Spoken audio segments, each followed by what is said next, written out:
মুসাকে ডাক দেয়া বলে, ও মুসা, আমি আমার মাওলাকে স্মরণ করার দরকার, আমি এগুলোর দিকে তাকানোর আমার সময় নাই। ও পয়গম্বর মুসা, আপনি আমাকে একটু সময় দেন। ও পয়গম্বর মুসা, আমি আমার মাওলার জন্য বড় পাগল, আমি আমার মাওলার বড় আশিক। ও পয়গম্বর মুসা, দীর্ঘ বছর পর্যন্ত আমি এখানে বসে বসে আমার মাওলাকে স্মরণ করতেছি।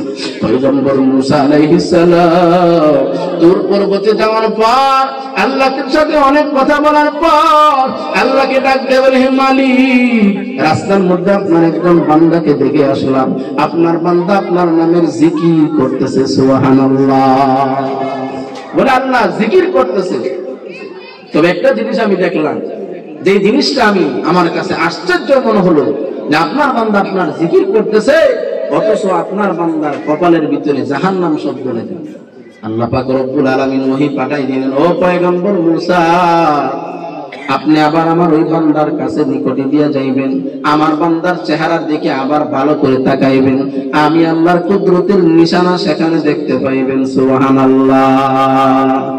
কাদেরে কুদরত দারি বর কামাল, আনতা রব্বি আনতা হাসবি যুল জালাল, তুহি কাদের জলিলুল্লাহ জাহাদার, বহর হালে তুহি মেরা নিগাহদার, হামদুলিল্লাহ শুকরুল্লাহ ইয়া যুল মিনান, হাজিরি ইয়া নাজিরি বরহালে মা।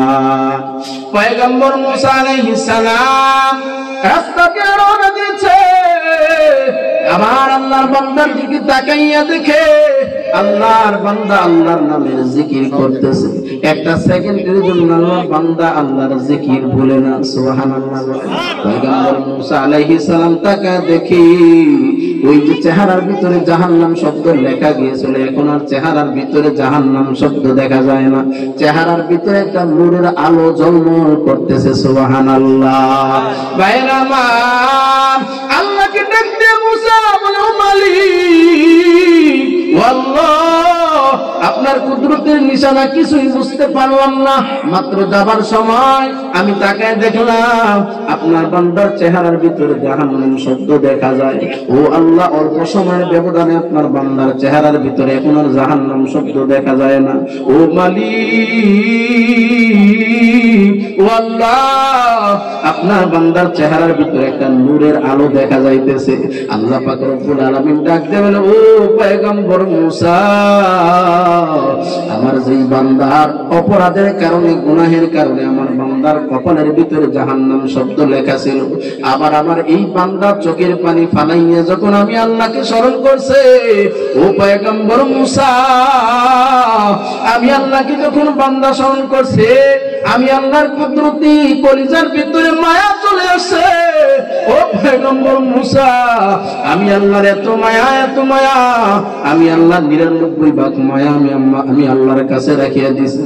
1 ভাগ মায়া আমি সমস্ত মাখলুকাতের ভিতরে বন্টন করে দিলাম।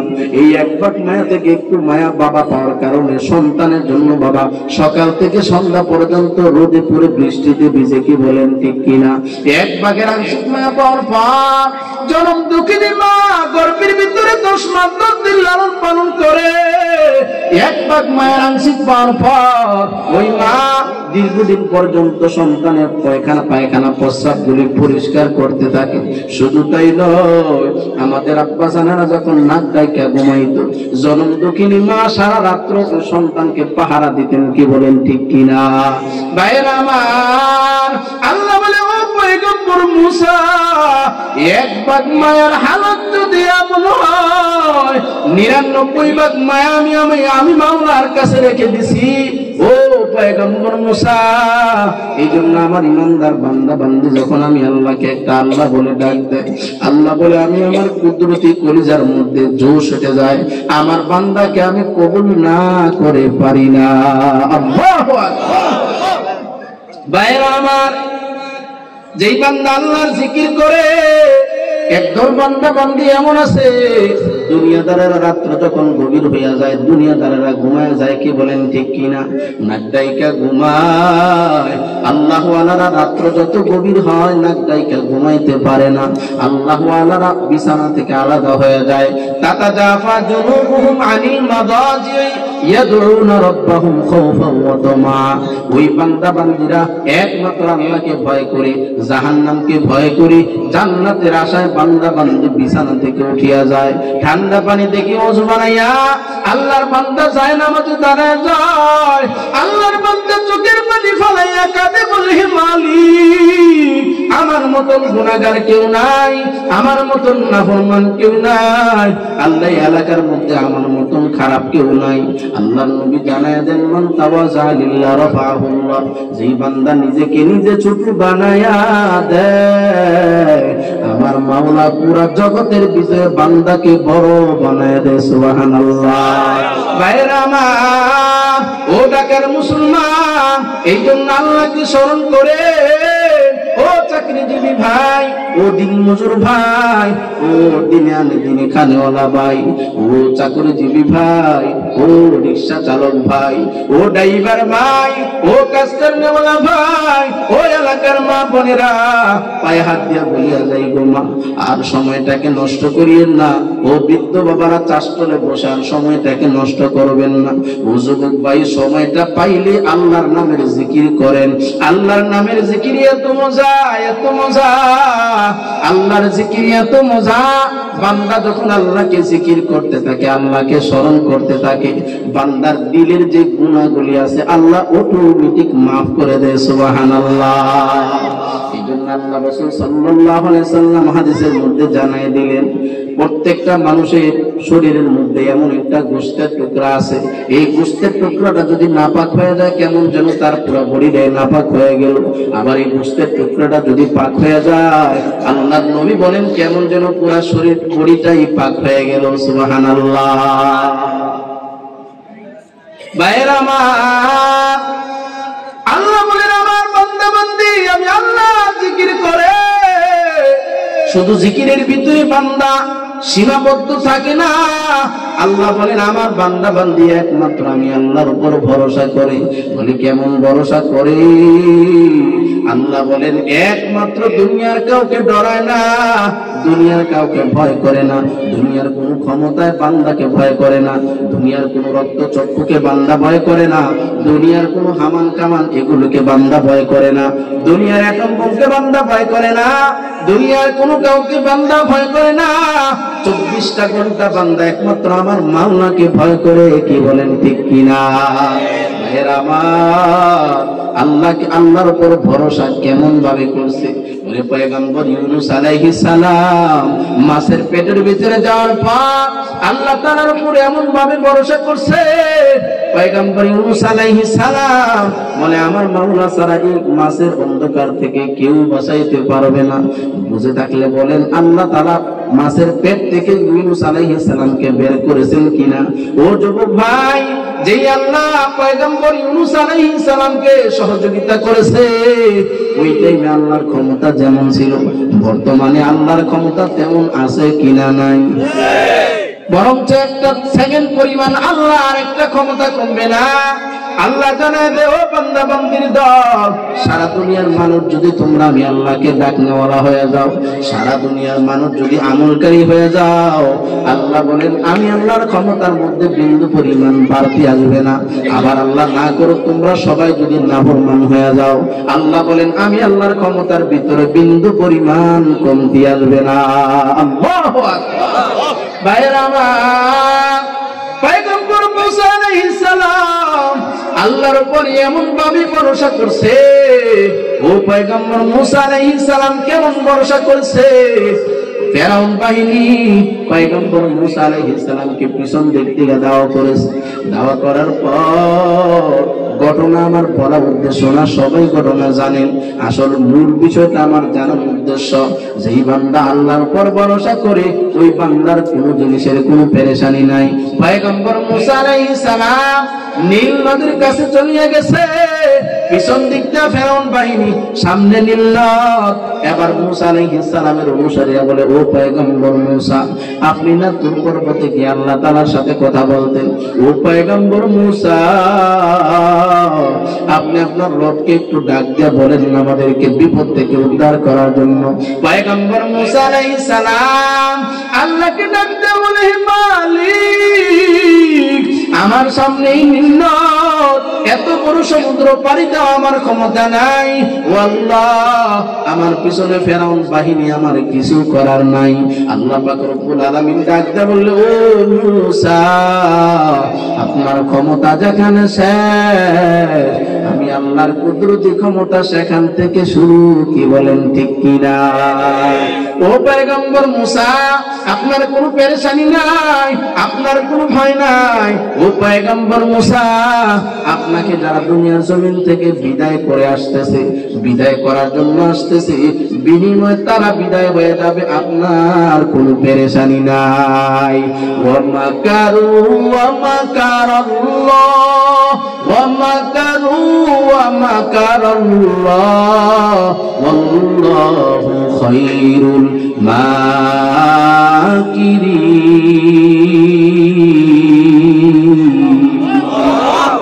আল্লাহ পাক রব্বুল আলামিন বলেন, ও বান্দা বান্দির দল, আমি আল্লাহর সাথে পাল্লা দিয়া তোরা কিছুই করতে পারবি না।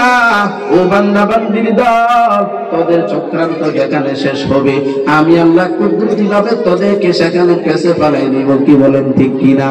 এর আমার একটাই বাংলার মানুষ, কিছু নাস্তিকের দল বাংলাদেশের মধ্যে কওমি মাদ্রাসাকে নিয়ে তারা ব্যঙ্গ করেছিল, বলেছিল কওমি মাদ্রাসা ব্যঙ্গের ছাতার মতো গজায় গেছে। চিল্লায় বলেন নাউজুবিল্লাহ। আল্লাহ পাক রব্বুল আলামিন বেশি দিনের ব্যবধান নেয় নাই। ও ঢাকার মুসলমান, ইন্টারনেটের মধ্যে ভাইরাল হয়ে গেছে যে সমস্ত নাস্তিকের বাচ্চারা বলেছিল কওমি মাদ্রাসা ব্যঙ্গের ছাতার মতো গজায় গেছে, আল্লাহ পাক রব্বুল আলামিন তাদেরকে দিয়া ব্যঙ্গের নাচ নাচাইছে। কি বলেন ঠিক কিনা? আল্লাহ জানা দে, ও বান্দা বান্দির দল, আমি আল্লাহর সাথে পাল্লা দিবি না। ও বান্দা, আমি আল্লাহর বিরুদ্ধে কখনো তুই যাবি না।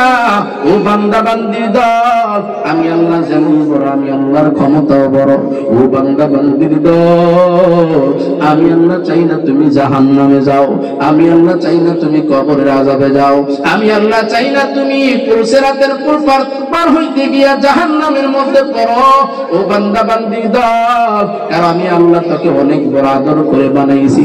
ফেরেশতারা তোকে করবে যখন লালন এরকম ভাবে বানানোর জন্য গিয়েছিল, আমি আল্লাহ ফেরেশতাদেরকে বলেছিলাম, ও ফেরেশতার দল, আমার বান্দার হাতটা এমন ভাবে বানাও, আমার বান্দার পাটা এমন ভাবে বানাও, আমার বান্দার অঙ্গ প্রত্যঙ্গগুলি এমন ভাবে বানাও। সাবধান সাবধান, আমার বান্দার চেহারাটা তোমরা বানাইবা না, আমার বান্দার চেহারাটা আমি আল্লাহর কুদরতি হাত দিয়া বানাইব।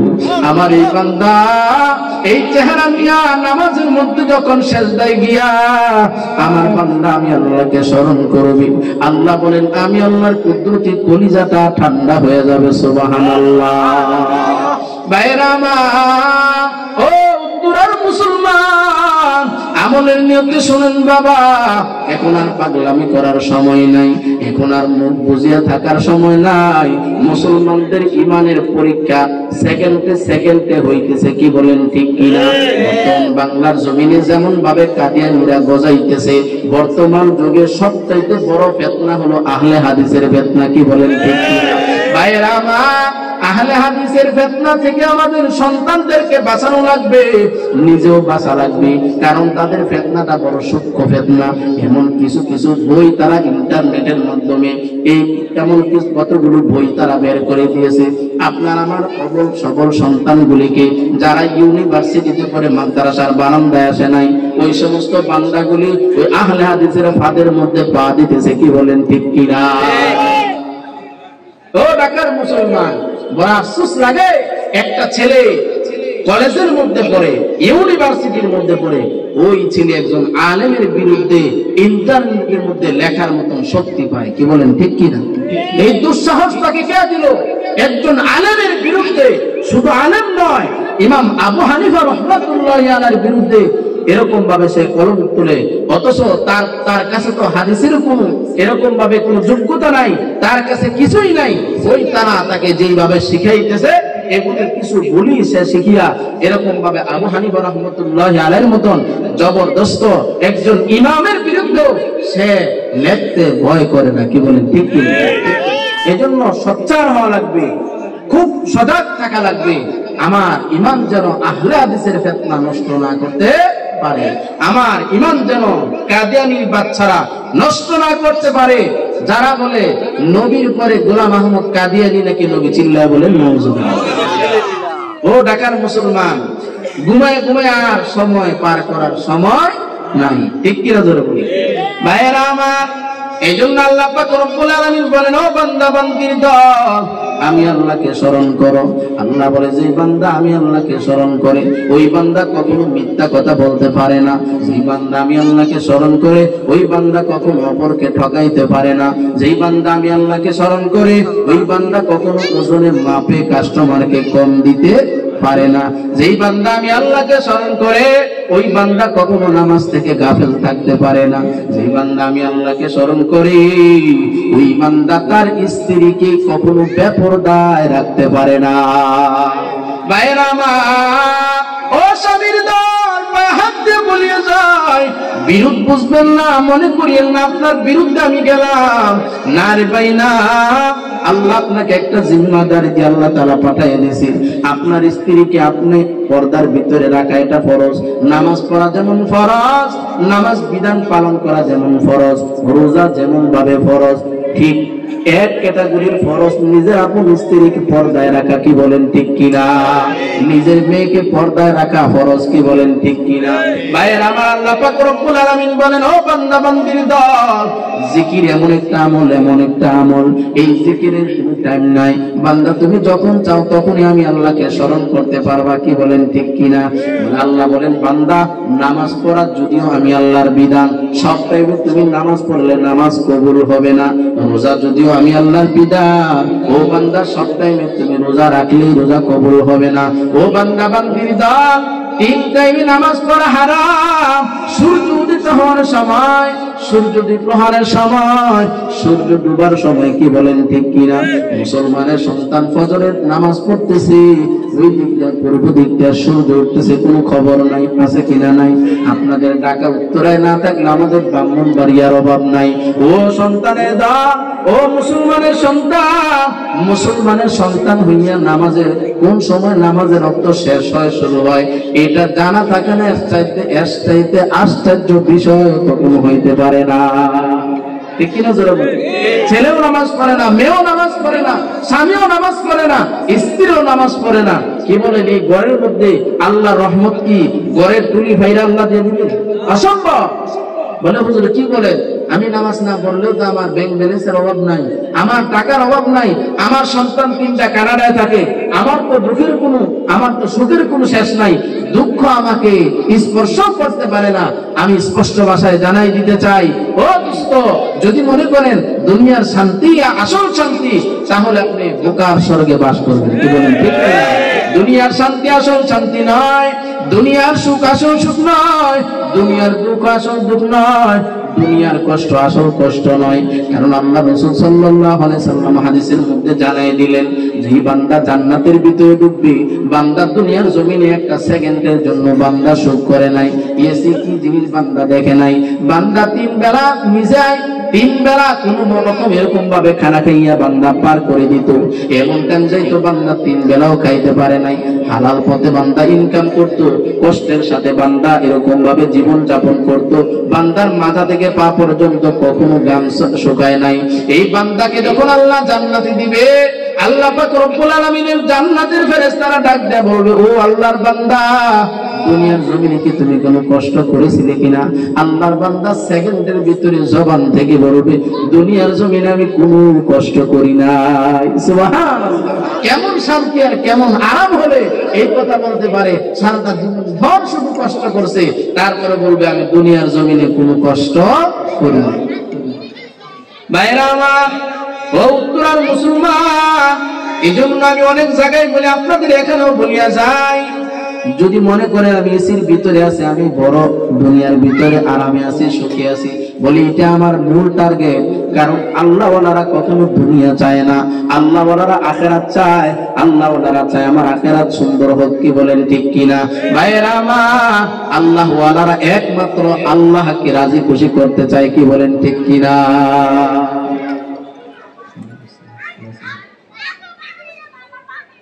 ভাইরা আমার, এই জন্য আল্লাহর জিকির, আল্লাহর স্মরণ দরকার আছে কিনা নাই?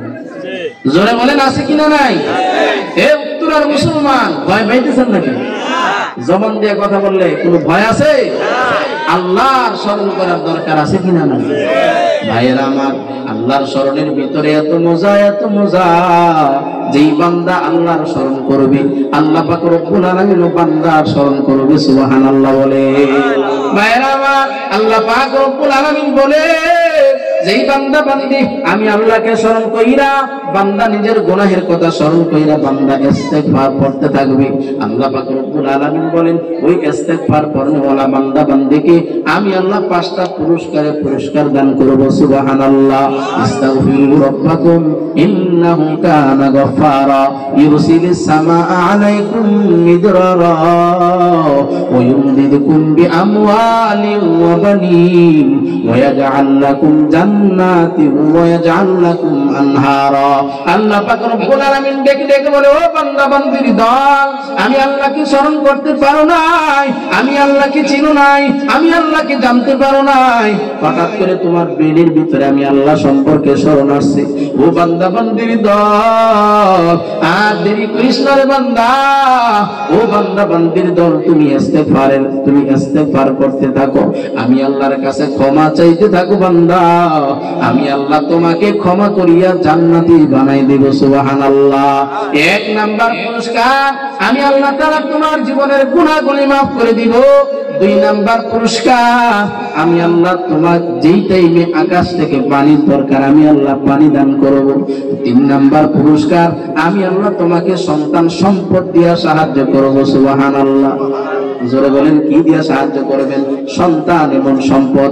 সন্তানও বান্দার জন্য বড় দরকার, সম্পদও বান্দার জন্য দরকার, কিন্তু হারাম পথে নয়, হালাল পথে, কি বলেন ঠিক কিনা?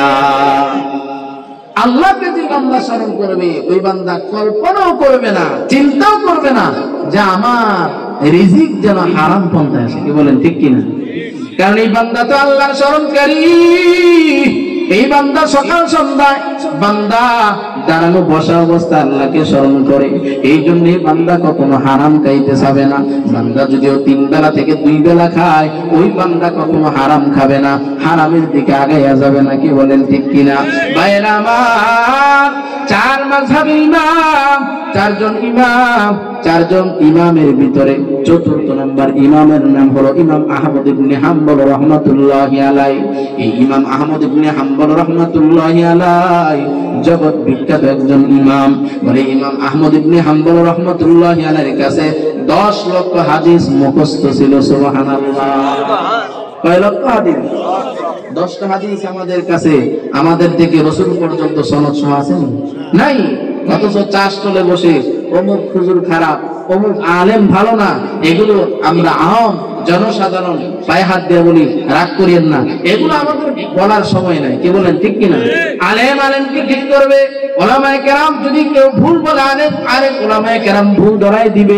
আমি জনসাধারণ, আমি কিছুই বুঝি না, আলেমের বিরুদ্ধে জবান তোলা আমার কাজ নয়, কি বলেন ঠিক কিনা? ভাইয়েরা আমার, খুব গভীর মনোযোগ দিয়ে শোনেন। আহমদ ইবনে হাম্বল রাহমাতুল্লাহি আলাইহি একটা হাদিসের কিতাব লিখছেন। এই কিতাবের নাম হলো মুসনাদে আহমদ। এই মুসনাদে আহমদের ভিতরে 40,000 হাদিস একত্রিত করেছেন। সুবহানাল্লাহ। কয় হাজার হাদিস? 40,000 হাদিস। ওনার মারফুজাতের মধ্যে আমি পড়ছি যে ইমাম আহমদ ইবনে হাম্বল রাহমাতুল্লাহি আলাইহি এক জায়গায় দাঁড়াইয়া বিনা লোকমায় 60,000 হাদিস বলে দিতে পারতেন। সুবহানাল্লাহ। কয় হাজার হাদিস? 60,000 হাদিস। এই ইমাম আহমদ ইবনে হাম্বল রাহমাতুল্লাহি আলাইহি সফর করে করে দূর দেশে চলে গেছে। দূর দেশে যাওয়ার পর ওই এলাকার ভিতরে গিয়া দেখে একটা মসজিদ দেখা যায়। মসজিদ পাইয়া ইমাম আহমদ ইবনে হাম্বল রাহমাতুল্লাহি আলাইহি মনে মনে ভাবলেন মসজিদের ভিতরে কোনো খাদেম থাকতে পারে।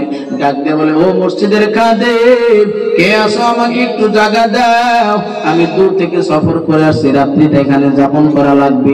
মসজিদের খাদেম বের হইয়া দেখি, বলে, না, আপনাকে আমি চিনি না, এই মসজিদের ভিতরে আপনাকে জায়গা দেওয়া যাবে না। এই কথা বলে আহমদ ইবনে হাম্বল রাহমাতুল্লাহি আলাইহিকে দূরে সরায় দিলেন। বর্তমানে আমাদের দেশের ভিতরে এমন অবস্থা, বিভিন্ন জায়গার ভিতরে মসজিদ দরজা তালা সহ বদ্ধ থাকে, কি বলেন ঠিক কিনা? কেন থাকে? বান্দা আল্লাহকে স্মরণ করে না। কত বড় নিমক হারাম হলে মসজিদের ঘর থেকে গিয়া মসজিদের জিনিস চুরি করে, কি বলেন ঠিক কিনা? এটা ভাবে কিভাবে? এটা তো চিন্তা করার দরকার। আমি যে আল্লাহর ঘরে ঢুকছি, আল্লাহ চাইলে তো এই ঘর থেকে আল্লাহ আমাকে নাও বের করবে। আমি যে জিনিসের পাড়া দিয়ে আল্লাহর ঘরে একটা জিনিস চুরি করতেছি, ওই জিনিসের সাথে আমার পাটা আল্লাহ ইচ্ছা করে লাগাই দিতে পারে, ঠিক কিনা? জোরে বলেন। এতটুকু ভয় যদি বান্দার ভিতরে না থাকে, ওই বান্দা ভিতরে ইমান কি আছে? আপনারা ইমান আছে না? বলে ইমান চোরে শোনে না ধর্মের কাহিনী। বলে হুজুর, সবচাইতে বর্তমানে চোর মনে করে যে মসজিদ মাদ্রাসার জিনিসগুলি আরামে সুন্দরভাবে চুরি করা যায়। চিল্লায় বলেন নাউজুবিল্লাহ। ভাইরা আমার, ইমাম আহমদ ইবনে হাম্বল রাহমাতুল্লাহি আলাইহি যারা ভলান্টিয়ার আছেন, দাঁড়ায় আছেন, একটু মেহেরবানি করে বসে বলুন। ভাইরা একটু মেহেরবানি করে বসেন।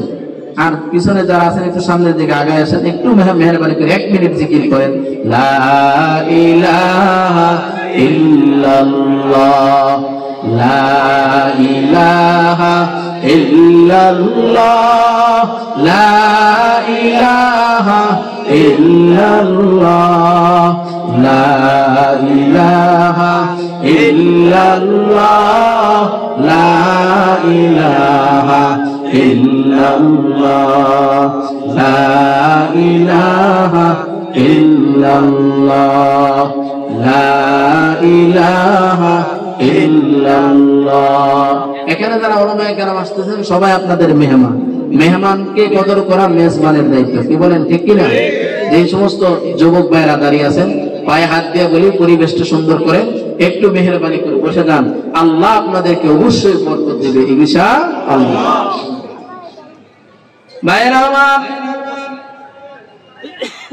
ইমাম আহমদ ইবনে হাম্বল রাহমাতুল্লাহি আলাইহি মসজিদের দরজা থেকে যখন দরজার ভিতরে ঢুকতে পারেন নাই, ইমাম আহমদ ইবনে হাম্বল রাহমাতুল্লাহি আলাইহি বের হয়ে গেলেন। মসজিদের পাশে একজন যুবক ওই দোকানের ভিতরে রুটি বানায়। যুবক তাকায় দেখলো একজন বৃদ্ধ লোককে মসজিদ থেকে বের করে দিল। ওই যুবক দৌড়াইয়া গিয়া ওই ইমাম সাহেবকে ডাক দেয়া বলে, হযরত, আপনার কি হইল আমি একটু জানতে চাই। বলে, আমি রাত্রিটাই মসজিদে থাকতে চাইলাম, আমাকে থাকতে দেয় নাই। বলে, হযরত, আপনি যদি মনে না করেন তাহলে আমার দোকানে আপনাকে আমি মেহমান বানাইতে চাই। সুবহানাল্লাহ। ভাইরা আমার, বাংলার জমিনে এমনও মানুষ আছে মেহমান দেখলে বড় পেরেশান হয়ে যায়, মেহমানকে কদর করে না, কি বলেন ঠিক কিনা? আবার এমন আল্লাহর বান্দা আছে মেহমানকে মেজবানি করার জন্য বড় পাগল হয়ে যায়। আল্লাহ পাক রব্বুল আলামিন জানায় দেয়, আমার যে বান্দা বান্দি মেহমানকে মেজবানি করার জন্য বড় পাগল হয়ে যায়, ওই বান্দার প্রতি আমি আল্লাহ খুশি হয়ে যাই। সুবহানাল্লাহ।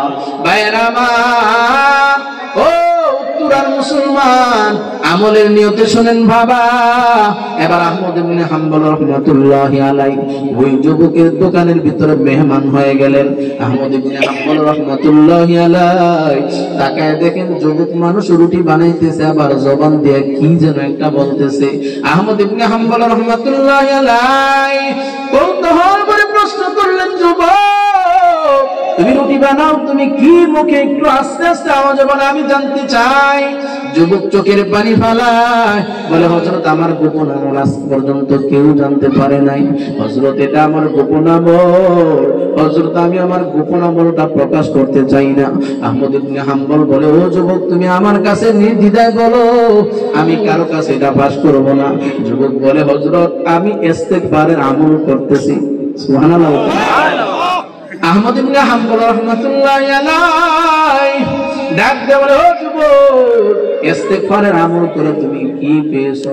যুবক বলে হুজুর ইস্তেগফারের আমল করে আমার মাওলার কাছে আমি যা চাইছি একটা দোয়া ছাড়া আমার মাওলা সব কিছু কবুল করে নিয়েছে। এমন একটা পাওয়ারফুল ইবাদতের নাম হলো ইস্তেগফার। ইস্তেগফার বান্দা করতে করতে করতে করতে এক টাইমে বান্দাটা মুস্তাজাবুদ দাওয়াত হয়ে যায়। বান্দা আল্লাহর কাছে হাত উঠাইতে দেরি, আল্লাহ বান্দার হাতকে কবুল করতে দেরি করে। ভাইয়েরা আমার, লোকমান হাকিম সন্তানকে একটা উপদেশ করেছিলেন, ও সন্তান 24 ঘন্টা তোমার জবান থেকে একটা শব্দ বের করবা। বলে বাবা কি শব্দ বের করব? বলে ও সন্তান 24 ঘন্টা তোমার জবান থেকে একটা বাক্য বের করবা, আল্লাহুম্মা গফিরলি, আল্লাহুম্মা গফিরলি, আল্লাহুম্মা গফিরলি। ও আল্লাহ আপনি আমাকে মাফ করে দেন, ও আল্লাহ আপনি আমাকে মাফ করে দেন। ও আল্লাহ সমাজের মতন আমার মতন গুনাহগার কেউ নাই, ও আল্লাহ সমাজের মধ্যে আমার মতন নাফরমান কেউ নাই। লোকমান হাকিম ডাক দিয়ে বলে সন্তান 24 ঘন্টা যদি তুমি এই শব্দটা বলতে পারো, 24 ঘন্টার ভিতরে কিছু মুহূর্ত আছে এমন সময় বান্দার জবান থেকে কিছু বের করতে দেরি, আল্লাহ ওই মুহূর্তগুলির কারণে বান্দার জবান থেকে কবুল করে নেয়। ভাইয়ের আমার, ওই মুহূর্তগুলির ব্যাপারে মুফাসসিরিনে কেরাম বিভিন্ন হাদিসের ভিতরে জানাই দিলেন। 1 নাম্বার মুহূর্তের সময় ইমাম সাহেব প্রতি জুমার দিনে জুমার খুতবা দেওয়ার জন্য মিম্বারে দাঁড়ায় যায়, কি বলেন ঠিক কিনা? প্রথম খুতবা দেওয়ার পর দ্বিতীয় খুতবার মাঝখানে অল্প সময় অবস্থান করেন। এই অল্প সময়ের ভিতরে কোন বান্দা যদি আল্লাহর কাছে দোয়া করতে পারে, এই সময়টা হলো দোয়া কবুলের সময়। বান্দা আল্লাহর কাছে দোয়া করলে আল্লাহ কবুল করে নেবে, সুবহানাল্লাহ। প্রতি শুক্রবারে আসর থেকে মাগরিব পর্যন্ত, জোরে বলেন কি বার? প্রতি শুক্রবার আসর থেকে মাগরিব পর্যন্ত দোয়া কবুলের সময়। কোন বান্দা যদি আসরের নামাজ পড়ে মাগরিব পর্যন্ত এই জায়গায় বসে বসে আল্লাহর কাছে দোয়া করতে পারে, একটা বিষয় একটা জিনিসের দোয়া করবে, অবশ্যই আল্লাহ কবুল করে নেবে, সুবহানাল্লাহ।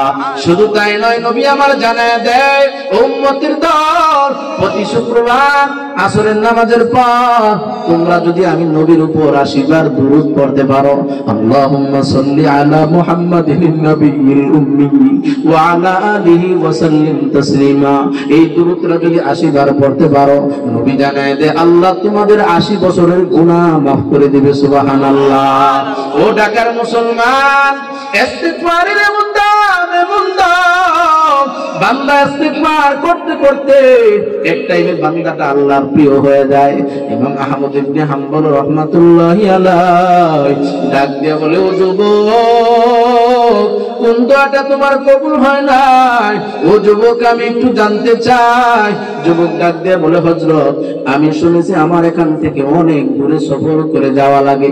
বর্তমান যুগে আপনাদের এই মাহফিলে আসতে গিয়ে আমার বেশি সময় কিন্তু ব্যয় হয় নাই, অল্প সময়ের ভিতরে গাড়ি করে আসতে পারছি, কি বলেন ঠিক কিনা? তখনকার যুগে এমন কোনো ভালো যানবাহনের ব্যবস্থা ছিল না, হয়তো বান্দাটা হাঁটিয়া যাওয়া লাগতো, নয়তো বান্দাটা একটু সবল হলেও উট ঘোড়ার উপর সাওয়ার হয়ে যাইতো। ও বান্দা ছিল বড় দুর্বল, দিনে আনে দিনে খাইতো। আল্লাহর বান্দা ডাক দেয়া বলে, হযরত আমি শুনেছি বর্তমান জমানায় নাকি একজন ইমাম আছে, ইমামের নাম হলো আহমদ ইবনে হাম্বল। সুবহানাল্লাহ। কার কাছে কার কথা বলছে?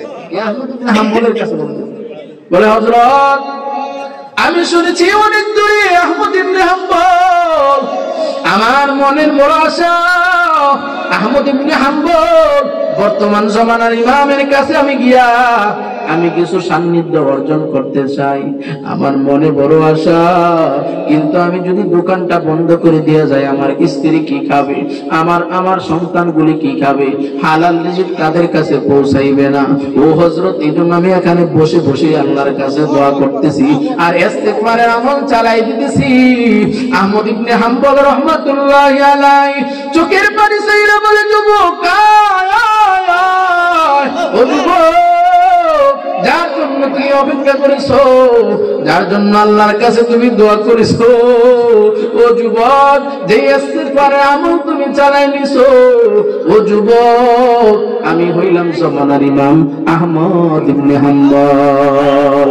আউলিয়ারা কারে উকবা ইখতিয়ার জাহেলারা কার দুনিয়া ইখতিয়ার মাইলে মুমিন সুয়ে মুমিন মিশাওয়ার মাইলে কাফের সুয়ে কাফের মিশাওয়ার এক জমানা সুহবতে বা আউলিয়া বেহতেরাজ সদ সালে তো হাত বেরিয়া আল্লাহু আকবার বাইরামান শুধু আল্লাহর জিকির করলে চলবে না আল্লাহর স্মরণ করলে চলবে না শুধু নামাজ পড়লে চলবে না নামাজের আগে আপনার আমার পেটটাকে হালাল রিজিকের বস্তু বানাইতে হবে কি বলেন ঠিক কিনা হারাম খাইয়া নামাজ পড়লে নামাজ আল্লাহ কবুল করবে না হারাম টাকা হজ করলে আল্লাহ হজ কবুল করবে না আল্লাহ নবী বড় চমৎকার করে বলেছেন আল্লাহ রাসূল বলেন লা ইয়াদখুলুল জান্নাতা জাসাদুন গুজিয়া বিল হারাম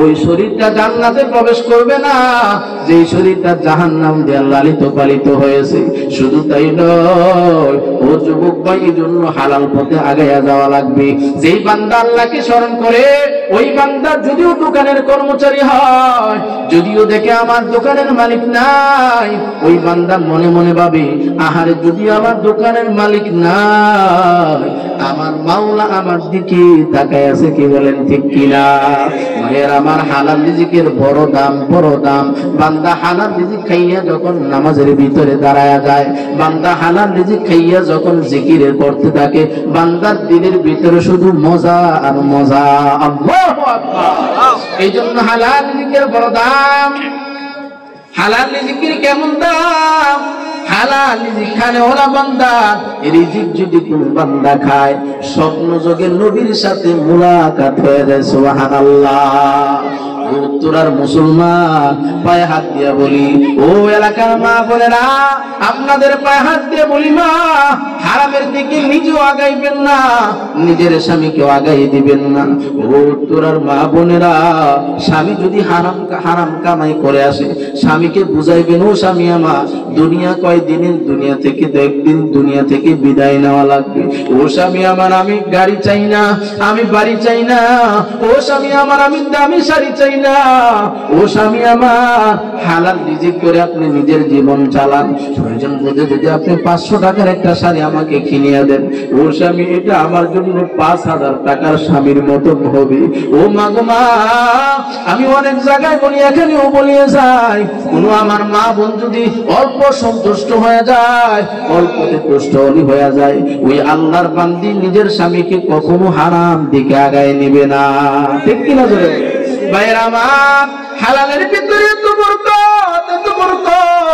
আল্লাহর বান্দা হালাল পথে নিজের জীবন চালায় আল্লাহর বান্দা হালাল পথে জীবন চালায় ভাইরা আমার এত অল্প কিছু বান্দা ইনকাম করে যে ইনকাম দিয়ে মাত্র বান্দা 3টা রুটি বানাইতে পারে বুঝে থাকলে বলেন 3টা রুটির আটা কি 1 কেজি লাগবে নি বলে না না না অল্প আটা হইলেই তো 3টা রুটি হয়ে যাইবে আল্লাহর বান্দা হালাল পথে ইনকাম করে একটা সেকেন্ডের জন্য বান্দা হারাম পথে আগায় যায় না একটা সেকেন্ডের জন্য বান্দা হারাম কামাই করে না ওই বান্দা মাত্র 3টা রুটি আনে একটা রুটি বান্দা নিজে খায় একটা রুটি নিজের স্ত্রী খায় 3টি রুটি নিজের একটা সন্তান ওই সন্তানটা খায় এই 3টা রুটি এই বান্দা প্রতিদিন 3টা করে রুটি আনতো আল্লাহর একজন বান্দা সফর করে করে ওই বান্দার মসজিদের মেহমান হয়ে গেল মসজিদের মেহমান হওয়ার পর আল্লাহর বান্দা এসার নামাজ আদায় করিয়া ডাক দেয়া বলে ও ভাই তোমাকে তো চিনলাম না তুমি কোথায় থেকে আসলা বলে আমি হলাম মুসাফির বলে ও মুসাফির ভাই আপনি কিছু খাইছেন কিনা বলে না আমি খাইতে পারি নাই বলে ও মুসাফির ভাই অল্প সময় আমাকে দেন ও মুসাফির ভাই অল্প সময় আমাকে দেন ও মুসাফির ভাই আমি আমার ঘরের ভিতরে গিয়ে দেখি কোনো খাবারের ব্যবস্থা করা যায় কিনা আল্লাহর বান্দা যোগ 24টা ঘন্টা হালাল পথে ইনকাম করে একটা সেকেন্ডের পর্যন্ত বান্দা হারাম পথে আগায় না বিবিকে ডাক দেয়া বলে ও বিবি আমাদের মসজিদের ভিতরে একজন মুসাফির আছে ও বিবি আমার ঘরের ভিতরে কোনো আলাদা খাবার আছে নি বলে স্বামী আমার মাত্র তো 3টা রুটির সমপরিমাণ আপনি আটা নিয়ে আসেন ও স্বামী আমার বাড়তি খাবার তো ঘরের ভিতরে নাই স্ত্রীকে ডাক দেয়া বলো স্ত্রী আমার তোমার রুটিটা তুমি খাইয়া নাও সন্তানের রুটিটা সন্তানকে খাওয়াই দাও ও বিবি আমার আমার বাগের রুটিটা তুমি আমাকে দেয়া দাও। বলে স্বামী আমার, আপনার বাগের রুটি নিয়ে আপনি কি করবেন? বলে মসজিদের যে মুসাফির আছে আমি মুসাফিরকে খাওয়াই দিতে চাই। বিবি ছিল বড় চালাক। বিবি ডাক দেয়া বলে, ও স্বামী আমার, আপনি একাই কি জান্নাতে যাইবেন? আমাকে কি জান্নাতে নিয়ে যাইবেন না? ও স্বামী আমার, প্রতিদিন আমি একটা করে রুটি খাই, আজকে একটা রুটি না খাইলে আমি মরিয়া যাইব না। ও স্বামী আমার বাগের রুটিটা আপনি মুসাফিরকে দিয়া দেন। ছোট্ট বাচ্চা নিজে তেমন কিছু বোঝে না, চোখের পানি ফালাইয়া আব্বু আম্মুকে ডাক দিয়ে বলে, ও আব্বু ও আম্মু, আপনারা দুইজন কি জান্নাতে যাবেন? আমাকে কি আপনি জান্নাতে নিবেন না? আল্লাহু আকবার। এই জন্য ভাইয়ের আমার, প্রবাদ একটা বাক্য আছে, বাপ দিয়ে পরিচয় তার সন্তান, মেয়ে দিয়ে পরিচয় তার মায়ের। কি বলেন ঠিক কিনা? বলে বাপে তা তোমার পরিচয় কি? তোমার ছেলে সন্তান দেয়া পরিচয়। মা তোমার সন্তান, তোমার পরিচয় কি? তোমার মেয়ে সন্তান দেয়া পরিচয়। ভাইয়ের আমার, এই ছোট্ট অবুঝ বাচ্চারা যখন বলছে, ও আপু আমার রুটিটাও দিয়ে দেন, বাবা আমি রুটি খাইতে চাই না, মুসাফিরকে খাওয়ায় দেন। বাবা চোখের পানি ফালাইয়া 3টা রুটি নিয়ে মসজিদের মধ্যে হাজির হয়ে গেল। মসজিদের মধ্যে হাজির হওয়ার পর মুসাফিরকে ডাক দিয়ে বলে, ও মুসাফির ভাই, আমার ঘরে তেমন ভালো কোনো খাবারের ব্যবস্থা নাই। ও মুসাফির ভাই, আমি চাইলে আপনাকে ভালো খাবার খাওয়াইতে পারবো না। ও মুসাফির ভাই, পোলাও কুরমা আমি নিজেও দেখি না, নিজেও খাইতে পারি না, শুধু একটা করে রুটি খাই। ও মুসাফির ভাই, আপনাকে ভালো খাবার দেওয়ার মতো আমার তৌফিক নাই। আজকে রাত্রে আপনি 3টা রুটি খাইয়া রাত্রিটা যাপন করে নেন। এবার মুসাফির 3টা রুটি খাওয়ার পর রাত্র অতিবাহিত হওয়ার পর সকালবেলা মুসাফির মসজিদ থেকে বের হয়ে গেছে। মসজিদ থেকে বের হইয়া মুসাফির আবার সারাদিন সফর করার পর আবার এসার নামাজ ওই মসজিদে আসিয়া পড়ছে। বুঝে থাকলে বলেন, যে মুসাফিরটা মসজিদ ছাড়িয়া চলে গেল, ওই মুসাফিরটা আবার মসজিদে আসছে, এর ভিতরে কোনো কারণ আছে কিনা? না। মুসাফির এশার নামাজ আদায় করার পর মসজিদের ভিতরে ঘুমায় গেছে। ওই আল্লাহর বান্দা এশার নামাজের মধ্যে হাজিরা দেওয়ার পর তাকায় দেখে ওই মুসাফির যায় নাই, মুসাফির এখনো শুয়ে আছে। বান্দারা নামাজ আদায় করার পর মুসাফিরকে ডাক দেয়া বলে, ও মুসাফির ভাই, আপনি কি কিছু খাইছেন? বলেন, না আমি তেমন কিছু খাইতে পারি নাই।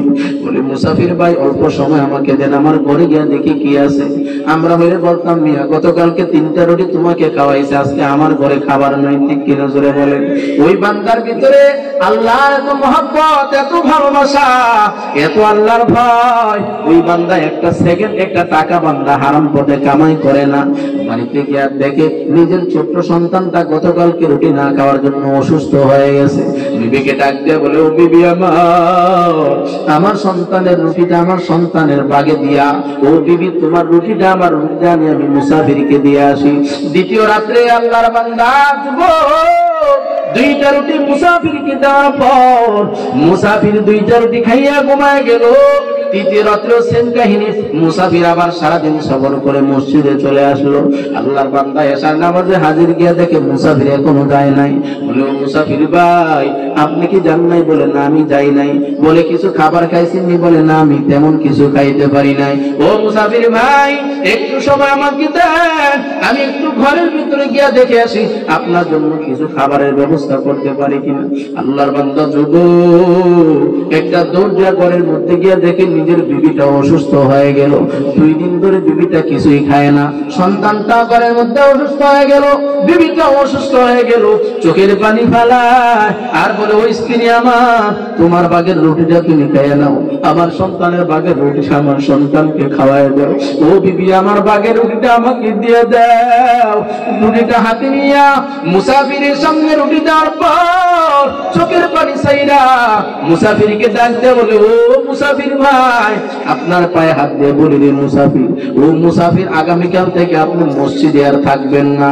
আল্লাহর বান্দা মুসাফির চোখের পানি ছাইরা বলে, ও যুবক, আগামীকালকে কেন মসজিদে থাকবো না, কারণটা আমি জানতে চাই।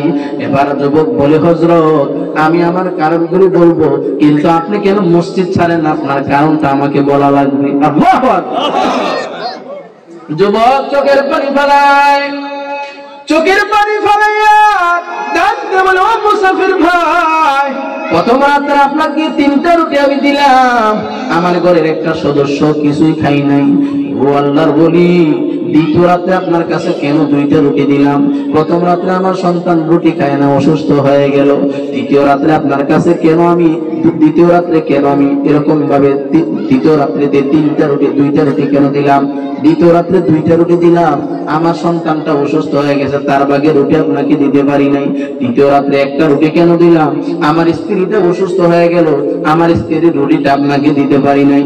চতুর্থ রাত্রে আমি আপনাকে এই জন্য নিষেধ করছি মসজিদে না থাকার জন্য, কারণ আপনি যদি চতুর্থ রাত্রিতে থাকেন, আমি আপনাকে মেহমানদারি করা আমার পক্ষে কষ্টসাধ্য হয়ে যাবে। কারণ আজকে 1 দিন 2 দিন নয়, 3 দিন ধরে আমি উপবাস, 3 দিন ধরে আমি কিছুই খাইতে পাই না। ও আল্লাহর ওলি মুসাফির, চতুর্থ দিন আমি যদি অসুস্থ হয়ে যাই, আমার সন্তান স্ত্রীদেরকে কে হালাল রিজিক পৌঁছাইবে? ও মুসাফির, বেয়াদবি মাফ করবেন, এই জন্য আমি আপনাকে বলছি মসজিদে না থাকার জন্য। এবার মুসাফির চোখের পানি ফালায়, চোখের পানি ফালাইয়া ডাকতে বলেন, যুবক, প্রথম রাত্রিতে তোমার ঘরের খানা খাইয়া, ও যুবক, প্রথম রাত্রিতে আমি বুঝতে পারছি তোমার খাবারটা ছিল বড় হালাল। আল্লাহু আকবার। বলে, হযরত এটা কিভাবে আপনি বললেন? মুসাফির ডাকতে বলে, যুবক, আল্লাহর জাতের কসম করে বলি, তোমার ঘরে 3টা রুটি খাইয়া আমি যখন ঘুমাইয়া গেলাম, ঘুমের ঘরে আমার নবীর সাথে আমার মুলাকাত হয়ে গেছে। সুবহানাল্লাহ। ও যুবক ভাই, আমি 3য় রাত্র বাহানা করি এখানে থাকলাম, আমি চাইলে বাড়িতে চলে যাইতে পারতাম। ও যুবক, তোমার ঘরের হালাল রুটি খাইয়া নবীর সাথে আমার মুলাকাত হয়ে গেল, এই জন্য আমি তোমার মসজিদ ছাড়ি নাই। 2য় রাত্রে যখন তুমি 2টা রুটি দিছো, ও যুবক, 2টা রুটি খাইয়া আমি যখন আবার 2য় রাত্রে ঘুমায় গেলাম, ঘুমের ঘরে দেখে আমার নবীর সাথে আমার মুলাকাত হয়ে গেছে। সুবহানাল্লাহ। ভাইরা আমার, মুসাফির চোখের পানি ফেলায় বলে, যুবক, 3য় রাত্রে তুমি 1টা রুটি দিছো। ও যুবক, 1টা রুটি আমার হাতে নিয়ে আমার দিলের ভিতরে একটা সন্দেহ ভাব আসছে, 1টা রুটি খাইলে না জানি নবীর সাথে মুলাকাত না হয়। মুসাফির চোখের পানি ফালাইয়া, মুসাফির চোখের পানি ফালাইয়া এবার ডাকতে বলে, ও যুবক, আল্লাহর জাতের কসম করি বলি, যুবক রে, 1টা রুটি যদিও তুমি 1টা রুটি দিছো, 1টা রুটি ছিল বড় হালাল, হালালের এত পাওয়ার যুবক, 1টা রুটি খাইয়ে আমি যখন 3য় রাত্রে ঘুমায় গেলাম, ও যুবক, আমি তাকায় দেখলাম 3য় রাত্রিতে স্বপ্ন যোগে নবীর সাথে মুলাকাত হয়ে গেছে। আল্লাহ রাসূল সাল্লাল্লাহু আলাইহি সাল্লাম পরিষ্কার ভাষায় বলে দিয়েছেন, মান রাআনি ফিল মানামি ফাকাদ রাআল হাক্কা। আমার যে উম্মত আমি নবীকে স্বপ্ন যোগে দেখলো, সে যেন বাস্তবে আমি নবীকে দেখলো। ফাইন্না শায়তানা লা ইয়াতামাসসালু বি, নবী আমার জানায় দেয়, স্বপ্ন যোগে শয়তান আমি নবীর আকৃতি ধারণ করতে পারে না। আল্লাহু আকবার। ওগো নবীর উম্মতেরা, হয়ে আজি দিশে হারা, কোরআন হাদিসের চলো যখন যাহা চাই মনে, নবী বিনে কে দাঁড়াবে ফুলসিরাত মিজানে, নবী বিনে কে দাঁড়াবে ফুলসিরাত মিজানে। এমন এতিম নবী আমার, পিতা মাতা নাই যে তাহার, তারপরেও কত মারা মারলো তাকে দুশ্মনে, নবী বিনে কে দাঁড়াবে ফুলসিরাত মিজানে, নবী বিনে কে দাঁড়াবে ফুলসিরাত মিজানে। আল্লাহু আকবার। ভাইরা আমার, আল্লাহর স্মরণের সাথে হালাল রিজিকের দরকার আছে কিনা নাই? জোরে বলেন, আছে কিনা নাই? প্রয়োজন বোধে আমরা অঙ্গীকার করে আজকে থেকে 1 বেলা খেয়ে থাকবো, 2 বেলা খাবো, 3 বেলা না খাইতে পারলো প্রয়োজন বোধে মানুষের দোকানে কাজ করে খাবো, তারপরও হারাম কোন জিনিসের দিকে আমরা আগাইবো না ইনশাআল্লাহ। ভাইরা আমার, এই যে একটা মাদ্রাসা, আনোয়ারুল মদিনাতুল মুনাওয়ারা মাদ্রাসা, এই মাদ্রাসার মাহফিল আর মসজিদের মাহফিল গুলো ছাড়া বাকি যে সমস্ত মাহফিল হয়, যুবকদের উদ্দেশ্যে মাহফিল, বিভিন্ন সংগঠনের উদ্দেশ্যে মাহফিল, ওইগুলো চিন্তাধারা থাকে ভিন্ন, আর মাদ্রাসা মসজিদের মাহফিলের চিন্তাধারা থাকে ভিন্ন। কি বলেন, ঠিক কিনা? এই মাদ্রাসা মিসকাত পর্যন্ত মাদ্রাসা, এই মাদ্রাসার ছাত্রদের মরণ পোষণ, খাবার দাবার সবকিছু মাদ্রাসা বহন করতেছে। কি বলেন, ঠিক কিনা? শুধুমাত্র আপনাদের আর্থিক সহযোগিতা এবং আপনাদের এরকম ভাবে মালি সহযোগিতা, জানি সহযোগিতা, কেউ মাল দিতে পারেন না, জান দিয়া সময় দিয়া সহযোগিতা করতেছেন। আল্লাহ মাদ্রাসাকে দিন দিন আগায় নিতেছে। কি বলেন, ঠিক কিনা? এই মাদ্রাসাটা আরো বড় হোক, বুখারী শরীফ পর্যন্ত এই মাদ্রাসা ক্লাস চালু হয়ে যাক। এই মাদ্রাসা পুরা ঢাকার মধ্যে একটা মডেল মাদ্রাসা হোক, আমরা চাই কি চাই না? চাই কি চাই না? এই জন্য মাদ্রাসার ভিতরে মহাব্বতে আমার কোন ভাই আছেন যে হুজুর ইনশাআল্লাহ এই মাদ্রাসার মধ্যে আমি 50,000 টাকা দান করব। শুধু একটি ভাই আমাকে বলেন, আপনার জন্য খাস করে আমি দোয়া করব, খাস করে আপনার জন্য দোয়া করব, বেশি সময় আপনাদেরকে কষ্ট দিব না। একজন উঠবেন না, শুধু মাদ্রাসার স্বার্থে, অন্য কোন উদ্দেশ্য না। একজন ভাই বলেন যে হুজুর ইনশাআল্লাহ আমি 50,000 টাকা দিব।